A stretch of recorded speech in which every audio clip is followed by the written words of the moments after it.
Welcome back, 10th Standard learners. I am absolutely pumped to have you here today. If you've been looking to conquer Unit 6 of your English curriculum, well, you're in the exact right place.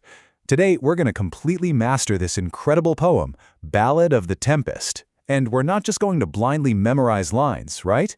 We're going to really feel the emotion and break down the story so well that you literally won't be able to forget it.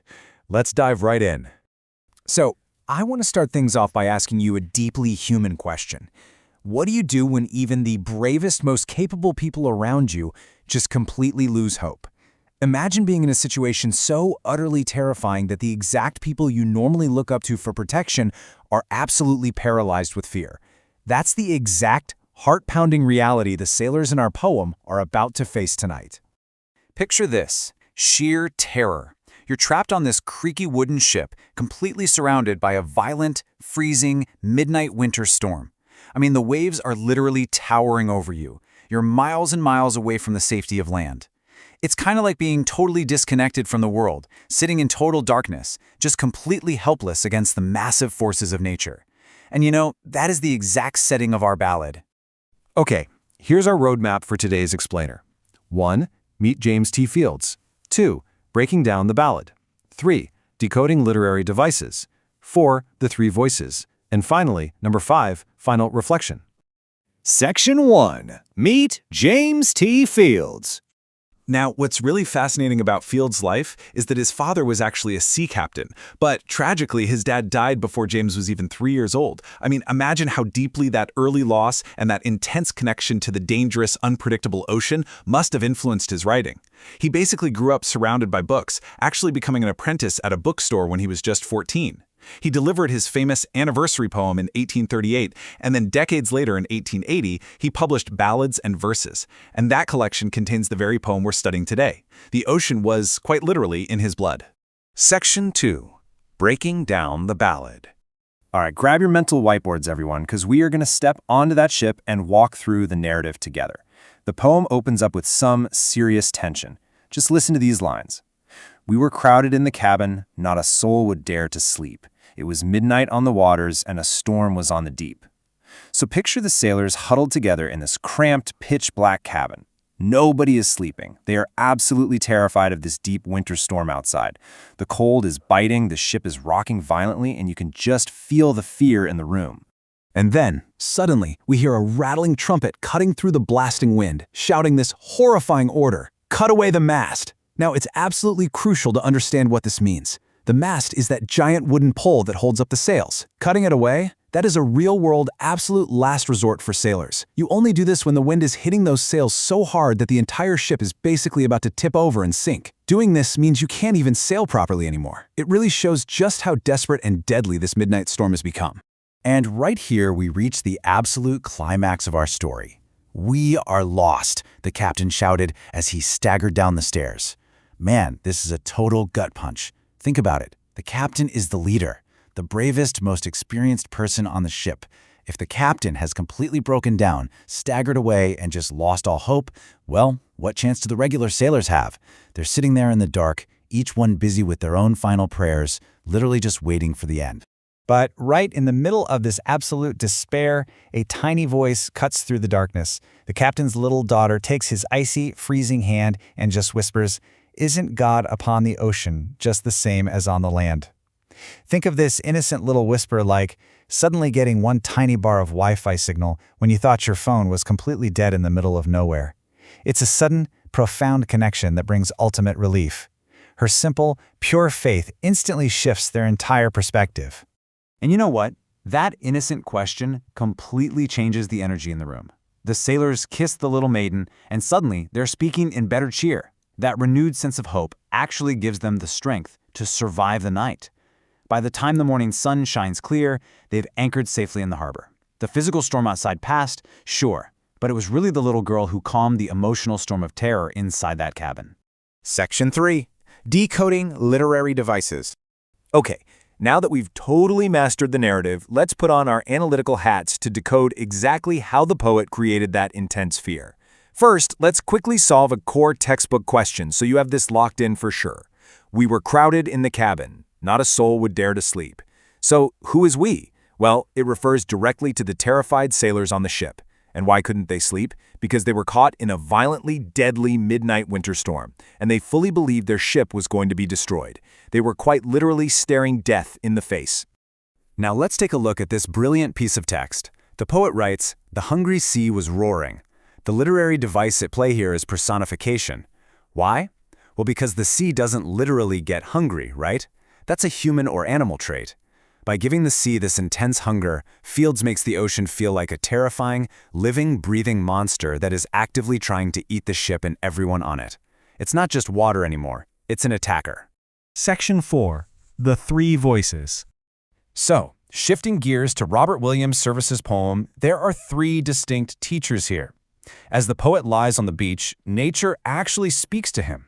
The waves tell him these epic stories of wild, brave hearts and men who sank in the ocean chasing gold. Then, the wind teaches him a life lesson to stay free, pure, and clean from the toxic greed for gold, clinging to nature instead. And finally, the stars sing this huge anthem of glory, pointing toward the mighty master and a grand, wondrous plan where every single soul belongs. And this brings us to a top-tier thematic understanding when we compare these two works. In Ballad of the Tempest, nature is presented as a terrifying, violent test of human faith. It's basically a monster you have to survive. But in The Three Voices, nature acts as a wise, guiding teacher, delivering these powerful life lessons. Understanding how different writers can take the exact same elements, like the ocean and the wind, and use them to explore totally different human emotions, that is exactly what makes you a master of literature. Section 5. Final Reflection. Before we wrap up, I really want to leave you with this final provocative thought. The sailors had the little girl's pure faith to give them hope when absolutely all seemed lost. As you navigate your 10th standard year, your exams, and just life's inevitable challenges, you're going to face your own midnight storms. So when fear kicks in and your ship is rocking, what is your anchor? Is it your family, your goals, maybe your own self-belief? Find that anchor, hold on to it tight, and I promise you, just like those sailors, you are going to make it safely to the morning clear. Thank you so much for learning with me today in this explainer. You've got this. Hey everyone, welcome! So, as a veteran board exam evaluator, I'm here to show you exactly how to crack the Ballad of the Tempest questions and secure full marks on your SSLC 31E English paper. If you've been losing half marks here and there and just don't know why, you are definitely in the right place. We're going to transform the official model answer keys and evaluation schemes into a high-yield, exam-cracking masterclass. Let's get right into it. Here's our blueprint for this explainer. We're going to cover how an evaluator thinks, a neat memory trick for that 4-mark quote, how to crack those 3-mark justifications, building perfect summaries, the mark traps you absolutely have to avoid, and finally, some context on the poet. Let's jump right in. Starting off with Section 1, the evaluator's blueprint, where we learn to think like a grader. Look, when evaluators sit down with literal hundreds of papers to check, we honestly don't have the time to read messy, rambling essays. We just don't. What we're doing is actively scanning your answers for very specific, official KSEAB value points. If the keywords are there, boom, you get the marks. If they aren't, well, you don't. It's really that simple. So why focus so heavily on this specific chapter? Because this single poem can be worth up to 8 marks on your exam. Between the quote memorization, the short 3-mark justifications, and those longer 4-mark summaries, Ballad of the Tempest is an absolute favorite for the examiners. Mastering this one poem is going to be a massive boost to your overall grade. Moving on to Section 2, let's look at a 4-mark quote memory trick to lock in your stanza. All right, let's tackle the most objective part first, that mandatory quote from memory. This first stanza, it is heavily tested. Let's read it together. We were crowded in the cabin, not a soul would dare to sleep. It was midnight on the waters, and a storm was on the deep.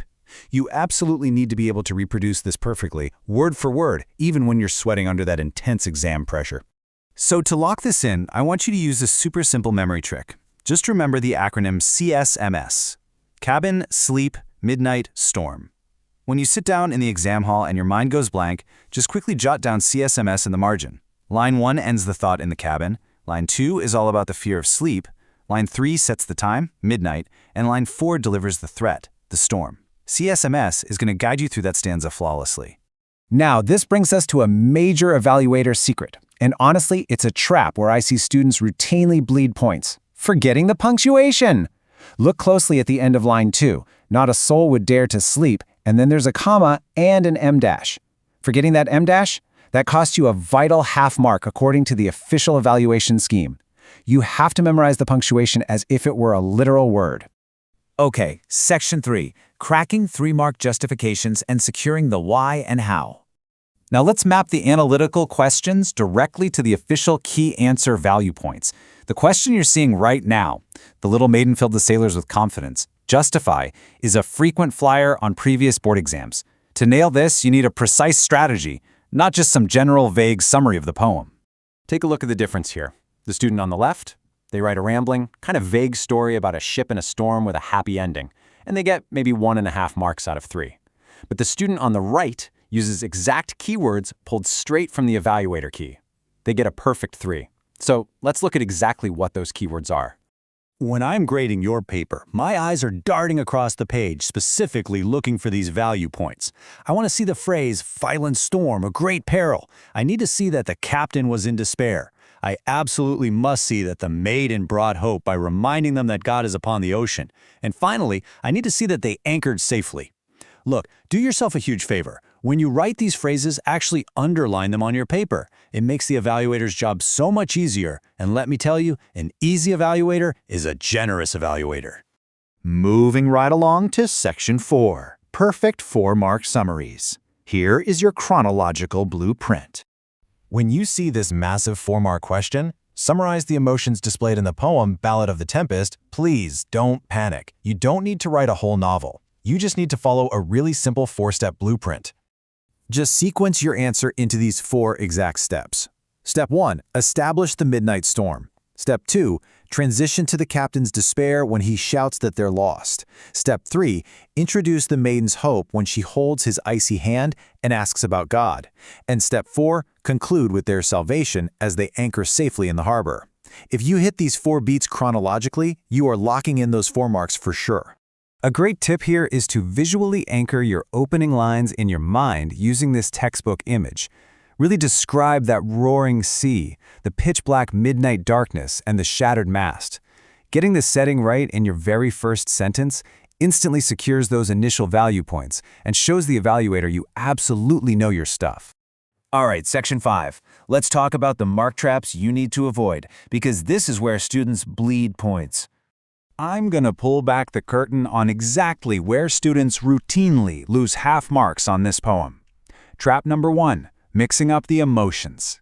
In the heat of the exam, students sometimes panic and write that the sailors were brave, or they completely forget the captain's reaction. Never, ever mix up who feels what. The captain must be explicitly linked to giving up hope and feeling despair. I mean, he literally staggers down the stairs shouting, "We are lost." The maiden, on the other hand, is the absolute symbol of unshakable faith and hope. Just keep those character emotions strictly separated. Trap number 2 is a huge one, and that's ignoring the specific setting. The board's key answers explicitly require you to mention the season. The poem specifically states, "'Tis a fearful thing in winter to be shattered by the blast." Those icy, freezing conditions of winter are what make the violent storm infinitely worse. If you just write "a storm at night" and forget the word winter, you are literally leaving a half mark sitting on the table. Finally, Section 6, poet and parallel themes. This is all about securing those 1-mark MCQs. Let's cover the edge cases for the 1-mark multiple-choice questions regarding the poet's background and parallel texts. The poet himself, James T. Fields, wasn't just guessing what a storm felt like. He was actually the son of a sea captain. That autobiographical detail deeply influenced his vivid, terrifying writing of this nautical poem. So, if a 1-mark question asks about the poet's inspiration or background, just remember that sea captain father detail. You also have a parallel poem in this unit called The Three Voices by Robert William Service. Now, if the exam asks you to find a similarity or compare them, just note that both heavily feature the theme of the immense, powerful ocean. But, they approach it from completely different angles. Fields focuses on a specific violent storm and divine faith, whereas Service focuses on the broader, wild nature of the ocean spaces and the men who seek gold. Think about a sturdy ship navigating rough waters. Just as that ship needs a strong anchor to survive a midnight winter tempest, your exam paper needs the strong anchor of official value points to survive the evaluator's red pen. So, I'm going to leave you with this final thought. When you sit in that exam hall for your 31E English paper, are you going to waste time writing a vague, meandering story hoping for the best? Or are you going to write the exact keywords, the proper punctuation, and use the chronological structure the evaluator is literally begging to see? Make a commitment to yourself right now to use this evaluator blueprint, memorize your keywords, and go claim those full marks. You have absolutely got this.